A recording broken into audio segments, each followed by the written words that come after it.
So you joined me from a Easter Monday holiday. We're out working on this Mini Cooper. So what I'm going to show you is they were experiencing cutouts, air mass faults, and I'll just show you the fault codes on the top down. So we've got 3 FF0 air mass measurement and air system air to AGR mass flow possibility. So what we're going to do is we've got the smoke tester sitting here. This is an old smoke tester that I've got. We need to update the new to a new version that's got an in-tank pump rather than an external one.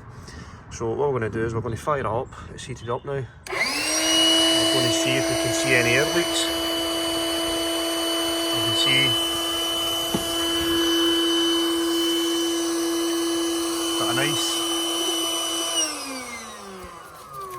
got a nice split PCV pipe. So that's drawn in on meter there, and if I remember rightly so, the air mass readings was up at 26. So that is far too high. So we're going to get all this built back up and we'll get a new pipe on. So as you can tell, that wasn't too in depth there, but we're going to need to get 4 glow plugs because the glow plugs are resistance values out of limits, and we are going to need to get a PCV pipe for that. Obviously we won't get that today, but we'll get that on order for BMW direct, and we will get it fitted in another upcoming video. So this is going to be one of the easiest jobs that I've had in a while. So you can see we're at this Mercedes C-Class. We've been asked to attend this one due to the fact that the central locking wasn't working. Now we did get told that the key batteries were replaced, but unfortunately they've either been replaced with duds or they haven't been replaced at all. So there's a battery that came out of it.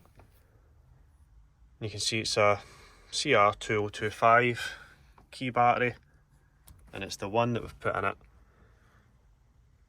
We've picked up today because it was basically, this is the keyless sort of one as well.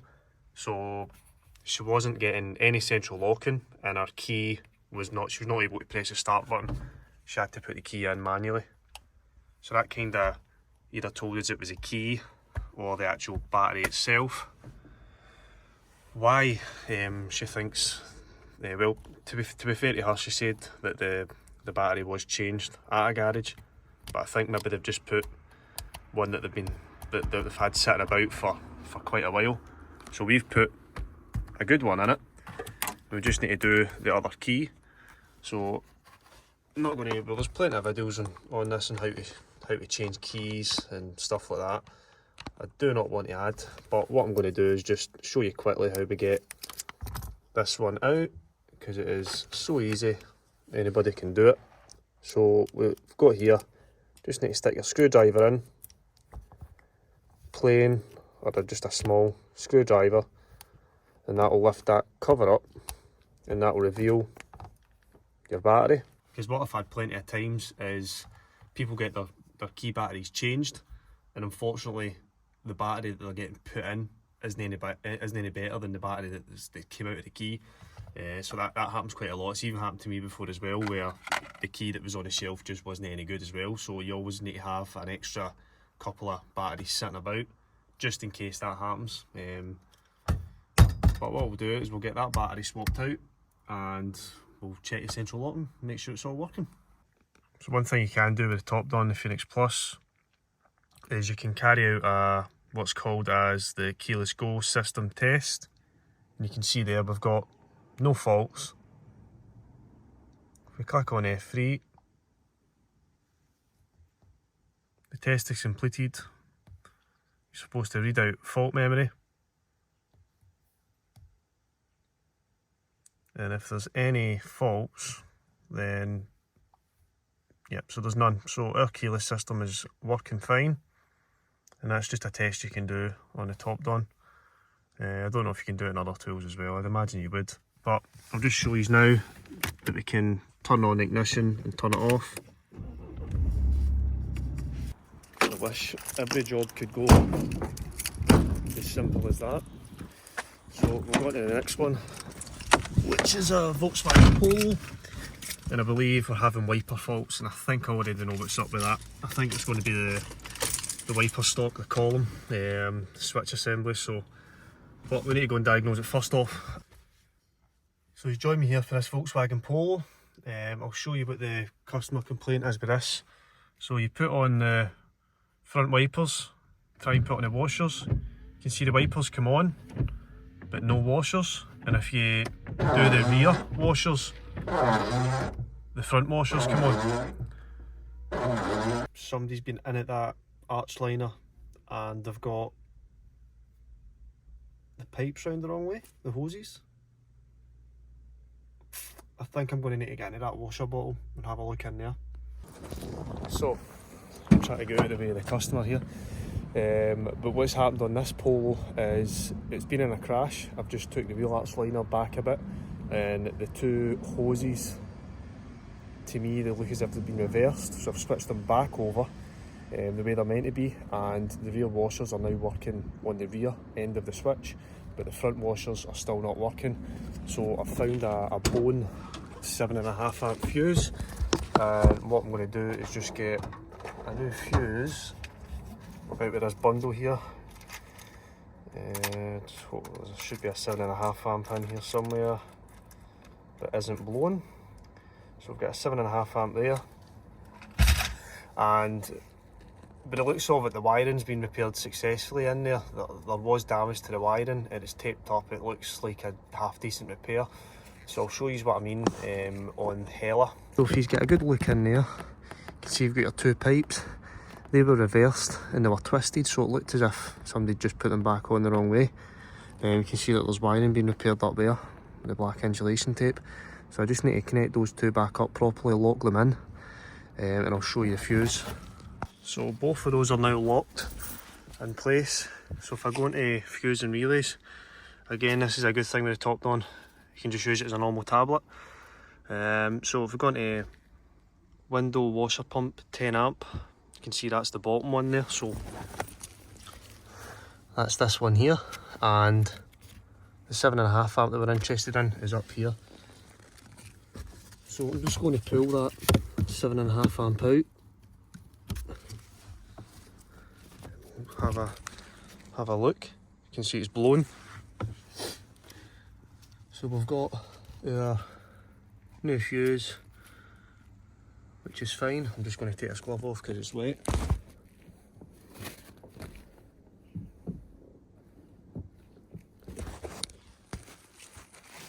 So all we need to do now is just put a fuse in there, and if it blows again we've got a shot. If not, we're good.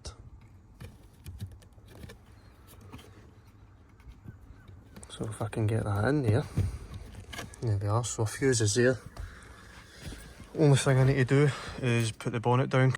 So we have indeed got a shot. You can see our fuse that we've put in is blown. So we need to locate this shot, just to confirm that we definitely don't have a shot inside that pump in some way. We've connected up our bulb and we're just probed into there. So we put another fuse in to try the stock, and it blew straight away. So we've definitely got a shot somewhere that isn't internal to the pump. So I'll just show you how the rear works, and then when you try and press the front, it obviously blows the fuse. So we'll press the rear washers. You can see it lights up. Absolutely fine. But again, the front has got a short to ground. So this is where we are at the moment. Just turn this ignition on to get the noise away from people that are outside. So at the moment we have got a short to ground on pin 1, and I will just show you how I tested that.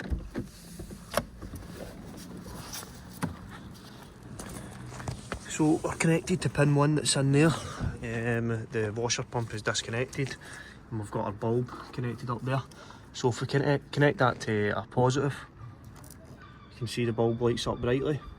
So the first test that we are going to do is we're going to do a wiggle test of the wiring loom, because obviously we noticed that there was a couple of wires that had been repaired in there. They looked alright, but you don't know. Sometimes, you know, you need to strip it back and actually have a proper look.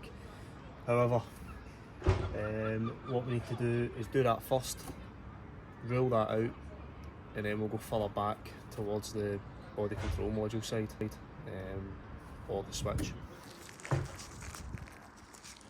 So our wiring loom for this part runs obviously down there into the washer tank itself. So if we give that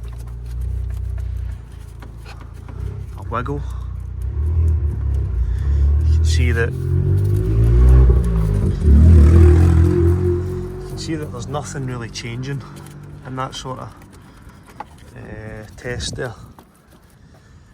This area in here is a bit of a nightmare to get into, and I'm not wanting to jack the wheel up and all that sort of jazz. So what I'm going to do is the wire that we're plugged into that has got a short, which is a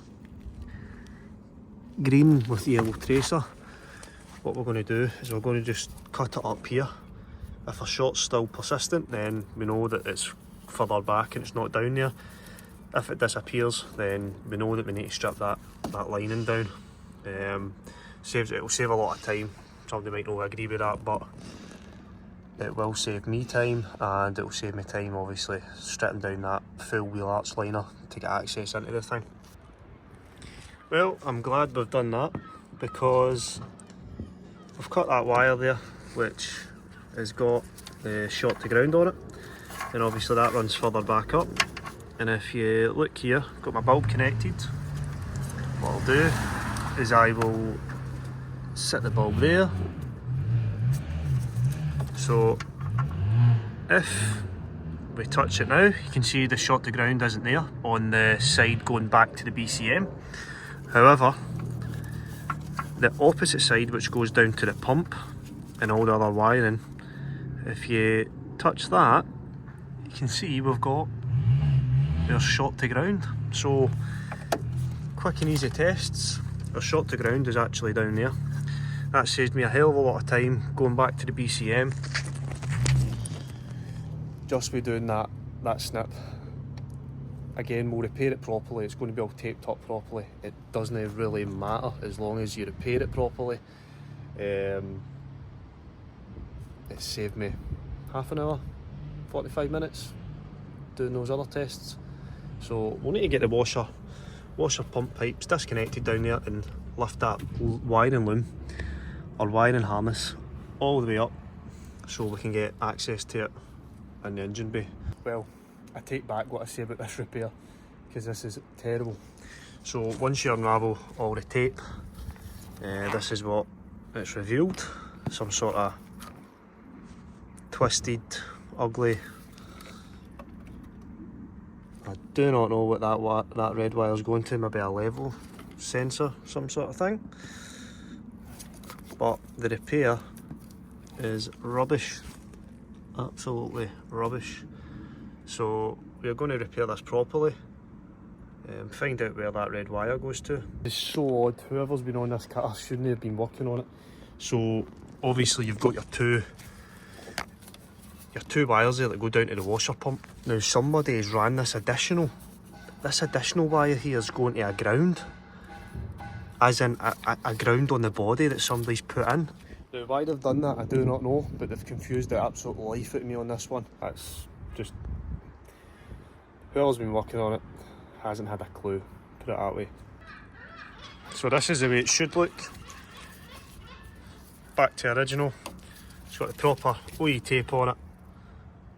It's not your cloth tape, it's the Cetroplast stuff. It's like a nylon sort of fabricated tape, but can't tell that there's been a repair in there. Once that's all buttoned back up, we'll need to test it, because we still don't know if there was a reasoning behind this. Hopefully everything is back to working, no further faults. Just an update, put the fuse in that in it, and we're working front and rear. So again, fault could have been prevented if it wasn't for somebody else touching it that didn't know what they were doing. So get all this tidied up. Thanks for watching. So we're on our next job, which is this Volkswagen Crafter. It's experiencing an engine management light on, and we've been asked to attend and diagnose. So we're going to do the auto scan, which is a quick access. So we'll just let that see how quick the top down Phoenix Plus picks that up. So it's already picked up the VIN, and we will just go quick access. So we go into engine electronics,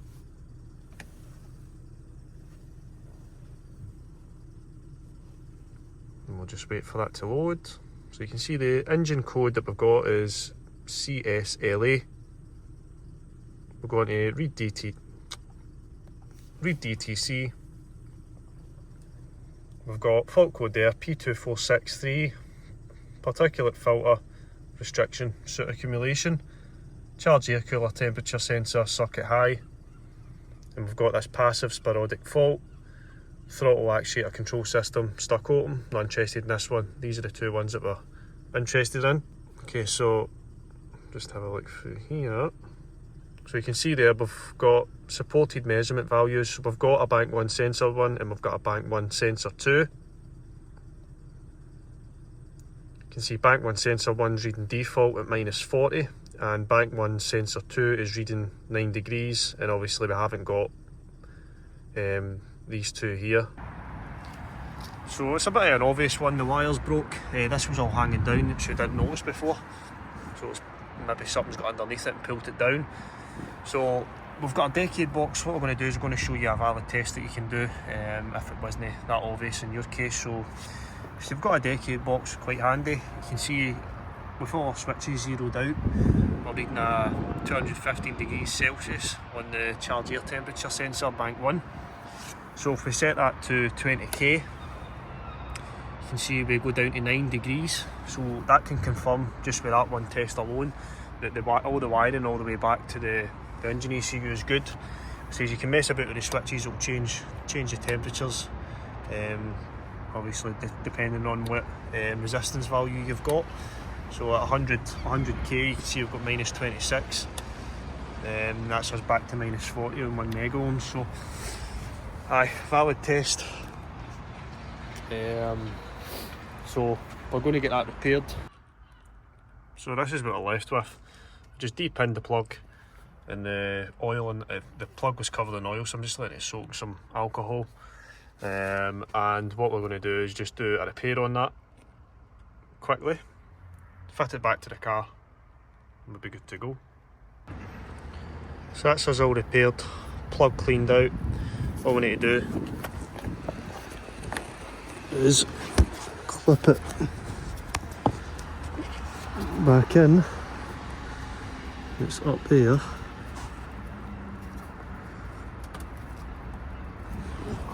So that's it clipped back in.